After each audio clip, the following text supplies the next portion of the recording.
জান্নাতের কথা শুনে যেমনি জান্নাতে যাওয়ার ব্যাপারে আপনারা আগ্রহী হয়েছেন, জান্নাতের নাজ নেয়ামতের কথা শুনে, জান্নাতের ফিচার শুনে যেমনি জান্নাতে যাওয়ার ব্যাপারে আমরা উদ্বেলিত হয়েছি, উচ্ছ্বসিত হয়েছি, জাহান্নামের কথা শুনলে কিন্তু আমাদের কলিজা কেঁপে উঠবে।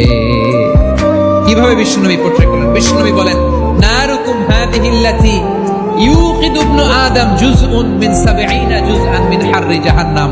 ও আমার উম্মতেরা, তোমরা যে রান্নাঘরে যে আগুন দিয়ে রান্না করো, তোমরা কি ভেবেছো জাহান্নামের আগুন ওই রান্নাঘরের আগুনের মতো না?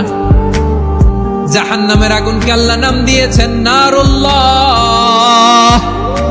এটা আল্লাহর আগুন, নারুল্লাহিল মুকাদা আল্লাতী তাত্তালিউ আলাল আফিদা, যেটা কলিজার মধ্যে যে ধরে যায়। দুনিয়ার আগুন হাতে লাগলে হাত জ্বলে, পায়ে লাগলে পা জ্বলে। জাহান্নামের আগুন দেহের যেই জায়গায় লাগুক না কেন, সাথে সাথে কলিজাটা জ্বলে ছাই হয়ে যাবে।